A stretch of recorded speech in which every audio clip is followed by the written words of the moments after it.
Welcome back, everybody, to another episode of the Inside Track, Equibase's weekly handicapping podcast, where we give our analysis, picks, and wagers for a couple of the weekend's top races. This week, I am joined by Mr. Double Qualifier himself. It's Ellis Starr, Equibase's national racing analyst, who is also a fantastic handicapper who is double qualified for the NHC next week in Vegas. Last week, what an amazing weekend of races. You and I both had journalism, of course, but you absolutely killed it. Flood Zone at 17-1. Sovereignty went on the short stretch. So I know all your blogs hit last week for your top plays. So please be sure to follow Ellis on X at UberCapper and check out his blogs and selections on Keeneland, Amwager, ABR, and of course, Equibase. So thank you for being here, Mr. Winner, double qualified. Well, first of all, thanks for the extra pressure. You're welcome. I do love the 3-year-old races. We talked about that the last time I was on. And I don't know that it's any particular ability to kind of see these improving athletes as they get better. And I miss a lot, but to have all three win. And it was really good for everybody to have two solid 2-year-olds in Sovereignty and Journalism come back and win their debuts as 3-year-olds. Usually they take a race or they don't come back the same, and they can only get better. So I think we are starting we're not really getting a clearer picture yet. We will be, but it's good to see horses of that caliber. And boy, did Sovereignty really pick up his strides in the last few hundred yards. He's going to love going 1.1 miles and 1.25 miles, in my opinion. He really is. Yeah, I was looking at the interview with Bill Mott after. He's like, thank goodness that wasn't a mile because I don't think we were going to make it, But yeah, that ultra impressive and that super short stretch run there at Gulfstream. Formidable Man ran up the rail to take the grade 1 Frank Kilver a mile, locked, dominated. I was completely wrong about that. So hats off to you, locked. Michael McCarthy had 3 graded stakes winners on Big Cap Day and 4 winners overall. So this time of year, the racing is just so good. And we got these championship series races, 50 points, Oaks and Derby. We just have one lone 50-point Derby prep on the schedule this Saturday, but we still will be going over 4 fantastic races on this episode. The grade 2 Azeri Stakes, your 2024 Horse of the Year, Thorpedo Anna's 4-year-old debut. The grade 3 Tampa Bay Derby with Chancer McPatrick's 3-year-old debut. The grade 2 Hillsborough Stakes and the grade 3 Florida Oaks, both at Tampa Bay Downs. And since the Hillsborough, Florida Oaks, and Tampa Bay Derby are races 9, 10, and 11 on Saturday, we will be doing a little pick 3 challenge between Ellis and I. We get $1 minimum bet, $1 pick 3, and you get $10 maximum. Okay, so it'll be kind of hard to make exactly $10, but I think we kind of have a similar strategy, 3-3 single. But regardless, let's just jump right into this grade 2 Azeri Stakes at Oakland Park this Saturday, 1 mile and 16th on the dirt for fillies and mares, 4-year-olds and up. Last year's winner was Tiny Temper at odds of 11-1 for trainer Dallas Stewart with Jimmy Graham aboard.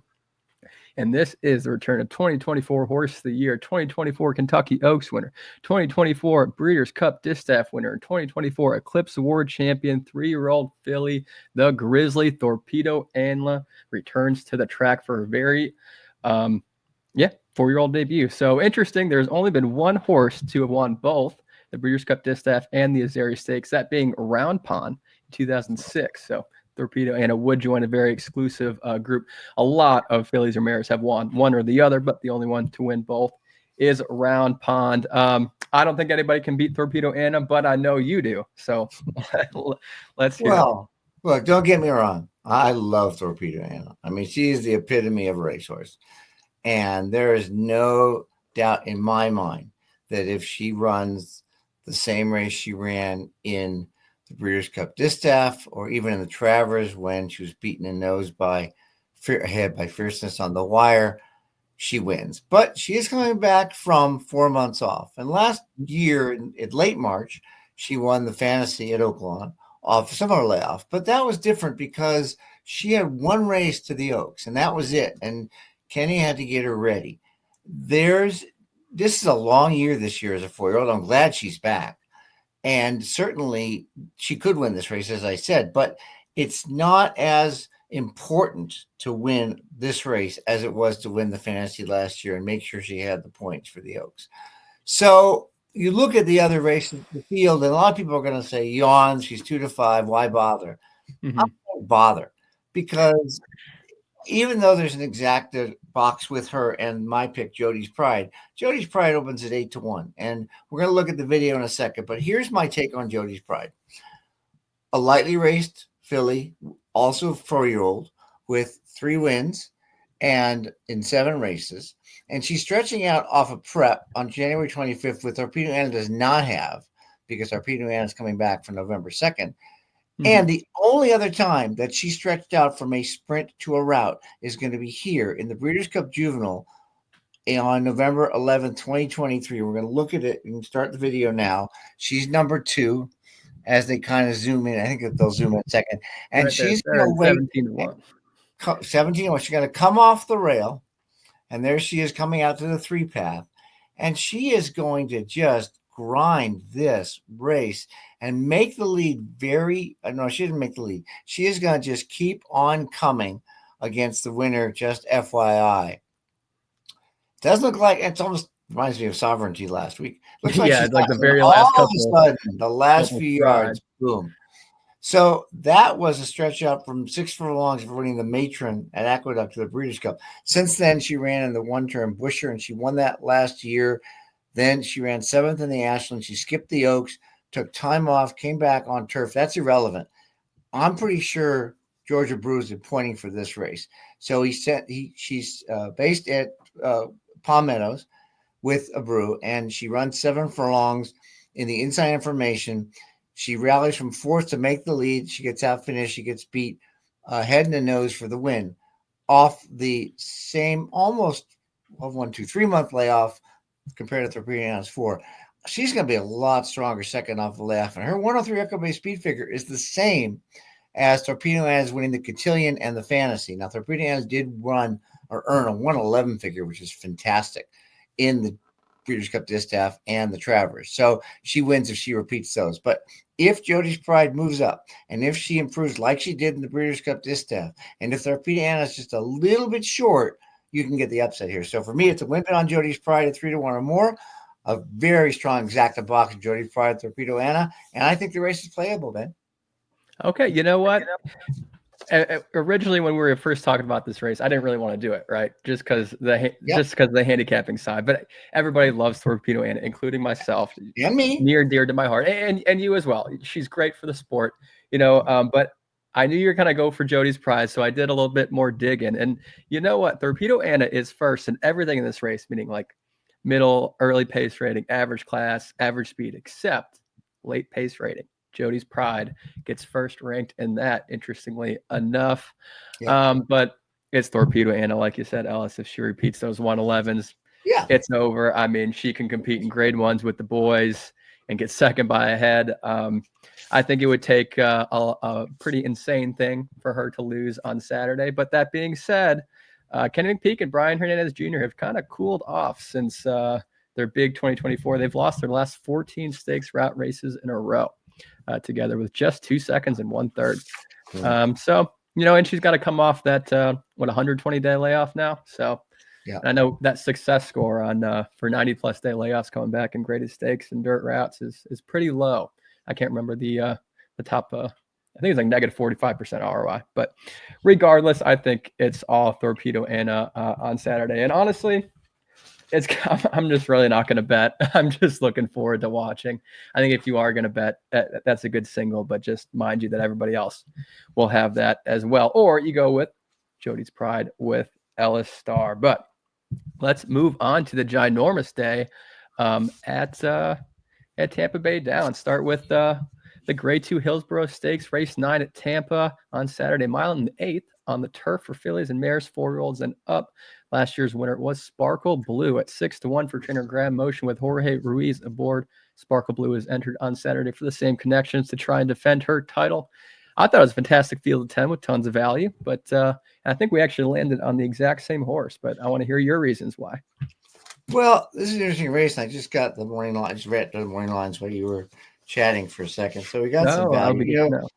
This is interesting. I mean, Graham Motion's got a couple. Chad Brown's got 3, which is not unusual for Chad. But this is almost going to be the opposite of my case about Thorpedo Anna, who I think is going to win. But this horse, the 7, give me another. I mean, Yes. I first of all, the morning line's 5-2, which is just insane. She's going to be odds on. Okay, there's just the public as a whole looks at a horse that's 7 for 7 and says, "Oh, I'm going to bet her." So that 5-2 is not going to hold. I recognize it, but she's not. She's not only 7 for 7. She's in the hands of one of the best trainers in the world. For those that don't know, Michael de Kock in South Africa, just unbelievable when he ships around to Hong Kong and other places. She hasn't beaten the boys. I think all races were against fillies, but those last two in March and April were both Group 1s. Yep. I mean, they got little low purses, 65,000, 50,000, but they're Group 1 races. And she got 109 Equibase speed figures. Grand Motion's no problem with the horse coming back from 6 months. And she's been training exclusively on the turf at Palm Meadows. So when we do our pick 3, she's a single, even though there are horses I'm going to bet to win at better prices. But for the pick 3 and for exactas, I'm going to give me another. There's not much else to say about her. She's just an exceptional racehorse. And if she's ready, which it appears she can, because she won 7 furlongs on grass in her debut, which I think is a 2-turn race at Tuffenstein, which is in South Africa. However, quickly, Sparkle Blue opens at 8-1, Spaladay at 4-1, and Venencia at 6-1. Yeah, and those Sparkle Blue is trained by Motion, same as Give Me Another, and the other two are trained by Brown. And only because Give Me Another is going to be such a low number, we're going to get value. So just quick, Sparkle Blue won this race last year off a 3rd in the Endeavor. This time she comes back from a layoff, gets Ruiz, but she loves 9 furlongs, 3 wins in 2 seconds and 7 starts. Spaladay, again, one of the 2 for Brown, won the Sands Point Grade 2 before the layoff. It was October. She's been working fantastically, gets Jose Ortiz. And then Venencia, the other one from Brown, gets Gaff Leone. She had a race over the track. Brown probably wanted to get her familiar with the turf, see if she liked it. She ran 3rd in the Endeavor. She won the Forever Together at Aqueduct last year. They're all value. So my play in the race would be in the pick 3 and doubles, going to single, Give Me Another. I'm going to play 1 double using all 4 to the next race, which we'll talk about, but no other pick 3 using 4 horses. And then I'm going to bet maybe 1 or 2 of the others as a small win, maybe $10 at 4-1 or more, because there is some value in case Give Me Another's not ready. Okay, fair enough. We never talked about this race, even though we sit next to each other. But we literally the exact top 2. Give Me Another on top for me, and then Spaladay for second. Give Me Another, like you said. I mean, the betting public is going to see that 7 for 7 undefeated 5-year-old mare, be like, oh wow, all right, this is what we're doing. But I feel like it's kind of a trend with these South African horses kind of coming to Florida. So anyway, I did some digging. Horses making their first start in North America at Tampa Bay Downs in the last 5 years went at 38%, 68% in the money, plus 20% return on investment, 10 wins from 26 starts. So that's pretty wild, 40% for 5 years. And Motion with horses first time in North America is winning at 44% in the past year at 100% in the money, 4 wins from 9 starts and 9 out of 9 in the money with a plus 74% ROI. So there's a lot there. I read Ortiz getting them out Saturday, ranked first in wins and earnings so far in 2025 for all jockeys in North America. The past month, Ortiz Jr. is winning at 31% first time riding with an 8.4 out of 10 Raceland success score, 23 wins from 71 starts, 60% in the money. I think it's just a lot of things are going well for this horse. I mean, we'll see. Maybe she doesn't ship well. Maybe she needs a race, but I think Motion's going to have her ready. And Spaladay, really interesting at 4-1. Honestly, way more interesting now at 4-1. I was assuming Spaladay or Saffron Moon would be the morning line favorite. But Spaladay is my pick for the Grade 2 Sands Point on the podcast back in October. 7 starts with 3 wins, 2 seconds. Every single start of her life, she's at an increasing Equibase speed figure. So running career best 102, winning by a neck last time out in that Sands Point. Definitely a long layoff, but Chad Brown is winning at 24% in graded stakes races with a 61 to 180-day layoff in the last 3 years. Ortiz has been on fire in stakes races. He's winning at 42% in the past month, 5 wins from 12 starts. But also, Saffron Moon, I don't think you can count this one out, especially with Pratt on her. I think she won that Endeavor that day that Pratt had 4 wins from 5 mounts, and it was like his first time ever riding at Tampa. But over the past 45 days, Pratt and Brown are winning at 57% in turf route races. I mean, 4 wins from 7 starts, but they're on fire on that angle as well. So I am going to do those 3 for my pick 3. I'm going to do Give Me Another, Spaladay, and Saffron Moon. I'm going to go a little bit deep, but my top play is the 7. Give Me Another. So Ellis Well, and I. Yes, want to say about Saffron Moon, I considered her because I looked at all 3 Browns, but I had to draw a line, and her Equibase speed for the Endeavor was 98, yes. where Venencia's Forever Together was a 102, and the Endeavor was her first race off a layoff, pretty much similar for Saffron Moon, but you're going to get a better price. And I wasn't interested in taking 2 favorites here because, again, Saffron Moon, I don't think will be favored or Give Me Another. And so that was the reason why I took a little stand against her, but I could see using her as well. I think just that Pratt angle. I mean, you gotta add Pratt. You just have to. Yeah. I mean, especially in graded stakes. But that was a fun one to handicap. So let's move on to the Florida Oaks here. So the grade 3 Florida Oaks, race 10 at Tampa on Saturday, mile and 16th on the turf. 3-year-old fillies. Last year's winner was Waskisiu for trainer Bill Mott with Junior Alvarado aboard. Full field of 12 here on Saturday for 3-year-old fillies on the turf. What a fantastic race. Who did you land on as your top play? Boy, this was tough. I mean, I circled 6 horses to start with. Yeah. And then I went back and looked at the 2 horses with the best last race Equibase speed figures and tried to make a case for them. And now the odds are out as well. So I'm really happy here. Mia Vana, the 12, is 12-1. That's my top pick. Pretty Lavish is the 10 horse is 6-1. What? And Nitrogen is 5-2. Well, Nitrogen we'll get to. She's 5-2 for a reason. What's interesting here is Chad's other horse, Opulent Restraint, is 3-1, who I don't get because I don't think she's fast enough. But I want to look at Mia Vana here from that race on the 13th of February where she led. And you can run the video now, and you'll see for a horse that's on the lead, this is pretty good because she's running pretty easy. When they hit the turn, and Saez rode her that day, he's going to ask her, and she's just going to blast off. She ran a race on the lead that you normally see from a closer. For a horse on the lead to run 23 seconds in the last quarter is pretty good. Yeah. And he's pushing her, but he's not whipping her. There's no cropping. He's just a hand ride. And it's an easy win. And 92 Equibase speed figure, a lot of these fillies are coming off maiden win, so I'm not too worried about her coming off maiden win. Saez isn't here, so Mike Maker goes to a Joe Rosario. A lot of people think Rosario is just a good guy on closers, but he has a tremendous knack. He reminds me of like Eddie D, who was great on closers, who can take a horse on the lead and rate them and do the same thing. Not only do I think that Mia Vana may not need the lead and is basically tied for the best last race figure in the field with Nitrogen winning the Ginger Brew. The fact is that was her first 2-turn race on grass, so she should improve. And best of all, the only other foal the Downs produced is a horse by the name of Trickery. Remember Trickery? Okay. Yeah. Trickery. I didn't tell you this in advance because I wanted to see your face. Trickery. 1.3 million. 3 for 8 on grass, 5 for 10. Last year won the American Turf on Derby Day, won the Belmont Derby, and won the Secretariat. This dam produced one of the best 3-year-old turf stars of last year. Now she's got a 3-year-old filly this year. Of course, when they bought the horse back at Saratoga in 2022, they only paid $50,000 because Trickery hadn't run yet. So this is a heck of a race. This is a private purchase, I believe, by Paradise Farms after her debut, or maybe they moved her. From John Enos to Mike Maker and Rosario at 12-1.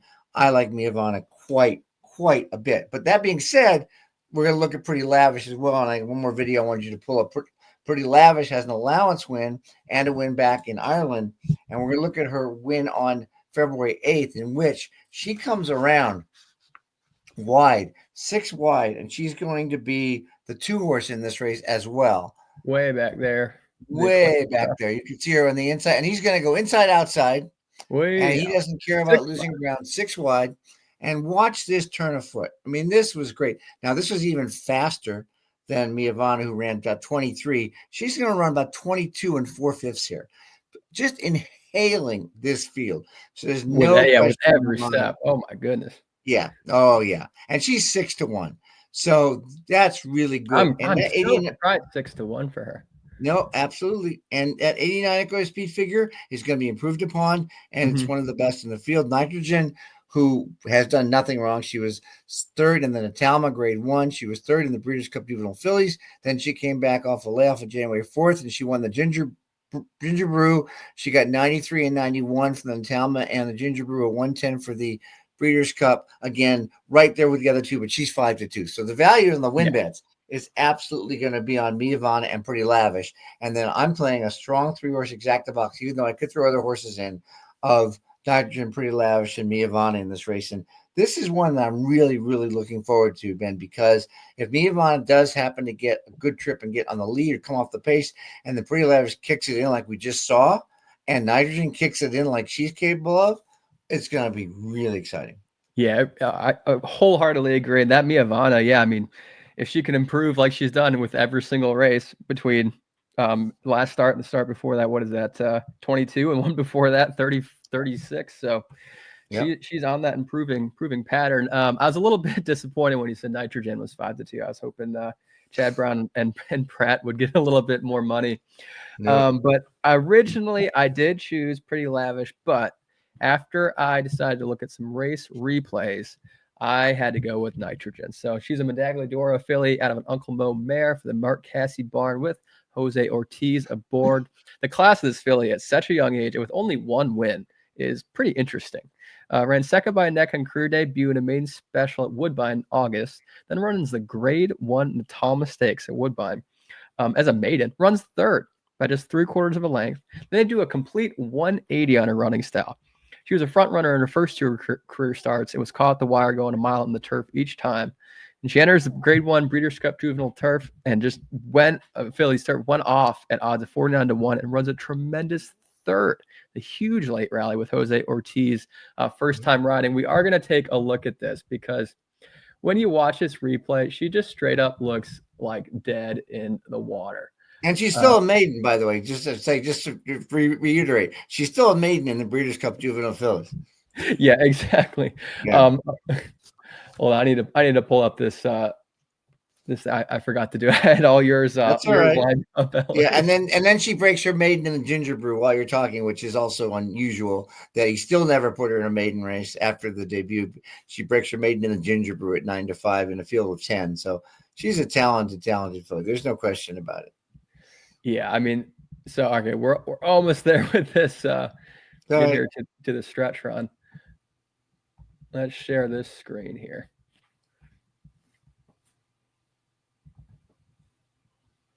Is this the Breeders' Cup or the?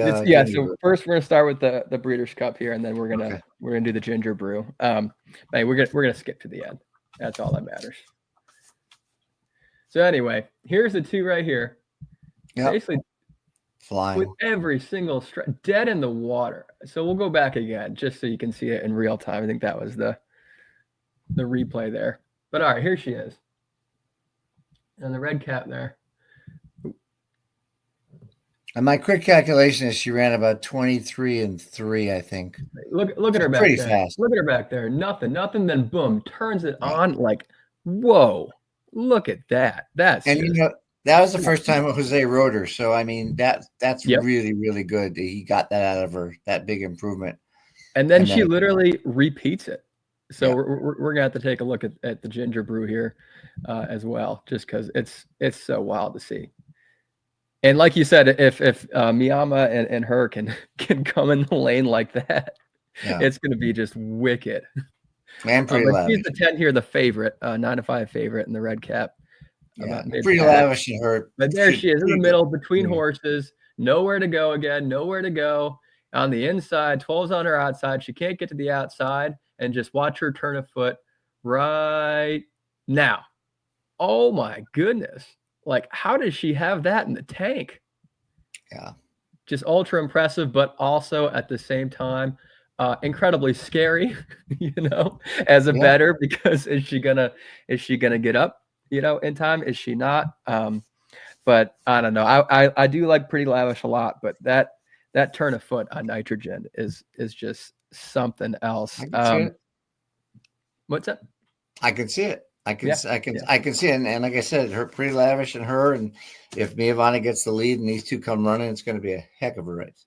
Yeah, I agree. So obviously I got Nitrogen and then Pretty Lavish for my pick 3. I'm also going to add in the 7 Opulent Restraint so I can single in the final leg. But yeah, like you said, Ellis, maybe not fast enough. Progressing well, 67 to an 81 to an 82. And also Chad Brown does own the 3rd best turf race winning percentage for 3-year-olds at Tampa Bay Downs, 26 of 81, 32% since the beginning of 2022 for all trainers with at least 5 starts over that period. So yeah, I mean, the numbers are there for him, but I just don't think he's fast enough to compete with Nitrogen and Pretty Lavish and your Miavana. And there you go. There is your Florida Oaks. And last but not least, the Grade 3 Tampa Bay Derby, race 11 at Tampa Bay Downs on Saturday. And remember, this is Equibase's featured race of the week. You can get free past performances, flash net, speed and E-class, E-graphs, stat lines, race analysis by Ellis, and more at Equibase.com. But anyway, Tampa Bay Derby, a mile and 16th on the dirt for 3-year-olds. The lone Kentucky prep in North America this weekend with 50 points to the winner. Last year's winner was Domestic Product for trainer Chad Brown with Tyler Gaffalione aboard. Domestic Product went on to finish 13th in last year's Kentucky Derby. However, in July, he won the Grade 3 Dwyer Stakes at BAQ, and he won the Grade 1 James Jerkins Memorial Stakes and finished 3rd last time out in the Grade 1 Breeders' Cup Mile. Since 1991, there have been just 2 Kentucky Derby winners who previously ran in the Tampa Bay Derby, those being Street Sense, who won both the Tampa Bay Derby and Kentucky Derby in 2007, and Super Saver, who finished 3rd in the Tampa Bay Derby and won the Kentucky Derby in 2010. You already know what I'm going to say. So we're gonna let you start this one off. I do. Okay, well, I'm not going to knock your horse, and you can. it's okay. Because I just have concerns, and I'm not interested in 8 to 5 on Chancer McPatrick. So, Patch Adams is 2 to 1. I'll mention that now. Hill Road is 4 to 1, and Owen Almighty is 5 to 1. Those are 3 I'm going to use in this pick 3 ticket that we're putting together. I'm going to try and beat Chancer McPatrick because around 2 turns, I think he's disadvantaged because he's such a deep closer. He was great around 1 turn to 2. He just couldn't get up. The blinkers might help him get closer, yes, and he can win, but not for me. Patch Adams is really interesting because, first of all, he's probably the best sire of 3-year-old stakes horses the last 3 years into Mischief. Like the best I love in all 3. Basically, just everything he does. I think 7 so, years. His first 2-turn race was last out in the Southwest, which we're going to look at in a second. And in that race, you might as well pull it up now when you get a sec. In that race, he went down to 1 knee or ankle after the start.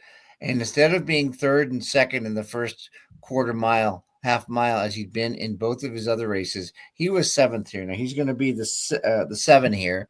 And you're going to watch right after the start. First of all, he got his head turned slightly, then it's straight, and then boom, just that little stumble. But all of a sudden, that stumble puts him 7th. Handstand, man. Honestly, I didn't realize that he was the one who stumbled that day too. Yeah, And so now, Pratt, who rode him that day, who's not riding him now, which is really interesting because Pratt's here. He doesn't have a mount in this race. Oh, I'm sorry, he does. Chancer McPatrick. He has a mount in the race. But from this point, Patch Adams and Pratt are going to just relax because he's got nothing he can do here. And he's going to sit, and he's gapped here on the 2 leaders. And he's going to make a nice move now after losing a lot of lengths. And he's going to move with Sandman, who, of course, is coming from way further back. You see this? Right now, they're even. And he's still rallying. Well, the incident's happening on the inside. He's still rallying. And then he's going to get a little bit tired, and he's going to actually get passed for 3rd. But that's okay, because that was his first route and because he stumbled. Now he's reunited with Giroux, who rode him to the 10-length win at 7 furlongs before that, which was a phenomenal 113 Equibase speed figure for a 2-year-old. But the fact that he ran the way he did, he ran a 97 Equibase speed figure and a 92 second call pace figure. So he was coming on in the stretch. with a better start and second round, I think he can do it here. And he doesn't have the issue that Chancer McPatrick does coming back from November, since that Southwest was on January 25th. The other two, quick, Hill Road, similar to you talking about the horse we just talked about, 60-1 in the Breeders' Cup. Nitrogen? Like Nitrogen, right. Hill Road made his debut on the dirt in the Breeders' Cup Juvenile after 2 races on turf in Europe, and he surprised a lot of people by rallying from 10th to 3rd at 60-1. So he's been off since then. He moved to Chad Brown's barn. Chad says he's a little behind because he got sick, but, I don't know. It doesn't really matter. He still could run really well. The jockey change to Gaffleon is great because if you recall, last year, not only did Brown win this race with domestic product with Gaffleon, but he also we have a rider change to Gaffleon for Sierra Leone's first race of 2024, which was the Risen Star, which he won, and then the Bluegrass, and then he lost in the Derby. Then Gaffleon got kicked off. But to Brown and Gaffleon don't team up much, but they do enough for me. Mm-hmm. And Hill Road should improve second off the layoff, off the second time routing again, like Patch Adams. He's 4-1. I thought he'd be higher. All on Mighty's did nothing wrong. He got DQ'd once. Otherwise, he'd have 3 wins in 2 seconds in 5 races. His first 2-turn race was the Sam Davis, where he battled head and head for about 3/4 of a mile and kept a half length short John Hancock. He gets the rail. Irad is riding him. Irad's going to send him, I believe, and play Come Catch Me. He also ran a 90 Equibase second call pace figure and 96 speed figure, which meant he sped up even though he was battling for the lead. So Patch Adams. You know what we're going to see on Saturday, Ellis? We're going to see like a 20-second first quarter with the Ortiz brothers in the Tampa Bay Derby. Yeah, Brodeer is not that fast. Brodeer's got no shot. But you know what I mean. Irad goes. Anyway, yeah, you never know what's going to happen. Anyway, so I'm using Patch Adams. I'm disappointed he's 2-1. I thought he'd be 3, but I'll bet him at 5-2 or more. If not, I'll just hopefully hit this pick 3. Hill Road's okay. Owen Almighty at 5-1 is definitely a horse I'm looking to bet in the race. I'm not looking to play exactas in this short field, even though, because Chancer McPatrick could certainly run second, in my opinion, but I know you have a totally different opinion. So make your case, sir. Okay. All right. Well, I did call this horse the future Hall of Famer, and I got a lot of kickback for that, but I do really believe that this horse is something special, and I continue to say that. And, we'll see. Maybe he does lose on Saturday, becomes even better older horse. I don't know, but I do believe in this horse, especially with Flanagan Racing and that story. I don't know if everybody saw that cool article on ABR about that, but Sean Flanagan, owner of Flanagan Racing, he's given a couple of years to live. He had cancer, and he decided to own thoroughbred racehorses as his big dream. And now he's got Chancer McPatrick. So, they always say how you cannot be, romantic about baseball. How can you not be romantic about horse racing? I mean, there's just so many wonderful stories. But anyway, it kind of all goes back to me to the grade 1 hopeful. To hit the gate, to get bumped really hard, and to lose an iron, and to still win a grade 1 race is just wild. And then comes right back and wins the Champagne Stakes grade 1 at Belmont at the Big A. And yes, I know Breeders' Cup Juvenile was the big 2-turn test. I understand. And he failed. He really did. He failed in a big way. And honestly, not a whole lot of excuses. I'm being real about this. I love this horse, but yes, I'm being real. Okay. Yes, he did not get the pace he needed from East Avenue, stumbling out of the gate a little bit or whatever happened there. So did not get that. And Citizen Bull was on the front end. And also got a quarter crack, had some minor ankle surgery. Did that happen before the Breeders' Cup, during the Breeders' Cup, after? Nobody knows. Okay. So there's just enough hope for me to not completely scratch that race off, but to give a couple of excuses. They're adding blinkers for the first time, which is really interesting. I mean, he's 3, as we just saw with Locked on Saturday, which I was wrong about. Putting blinkers on a horse that's already won multiple graded stakes. But nonetheless, Chad Brown does win at 25% with 3-year-olds only. First time blinkers in the last 3 years, 18 wins from 71 starts. 100% straight up single for me on Chancer McPatrick for a $9 ticket on my my $1 pick 3. But I'm just excited to watch it. This whole Saturday is gonna be great. Get to see Thorpedo and Chancer McPatrick. So But It's a good day. It's a good day. It's good racing in California too. Tarifa's coming back, so that's yeah. also good. Okay, who are your three for the pick three for this one? In the pick three, it's going to be Patch Adams, 137, Owen Almighty, Hill Road, and Patch Adams in this race. In the 10th, leaving Chancer out. Oh my goodness. And, yep, 9, 10, 12 in the 10th. Nitrogen, Pretty Lavish, and Miavana. And then singling, Give Me Another in the 9th. I know you're opposite. You're going. I'm going 3. I'm going 1, 3, 3. You're doing it the right way. That's how it should usually go for multi-race wagers. But for me, I saw that Chancer McPatrick. I knew I could single my last leg and kind of go a little bit deeper as the $10 would allow in the first two legs. But what a fun show! What a great Saturday of racing coming up at Tampa Bay. I wish I was there instead of this cold stuff up here in Kentucky. But anyway, Ellis will be in NHC next week. So big good luck over there. Equibase will have some booths over there as well. Please stop by, say hi. I'll be doing a show with Christina Blacker on Thursday for our Inside Track podcast. So lots of great things at NHC, and be sure to wish your favorite handicapper Ellis Starr good luck next week.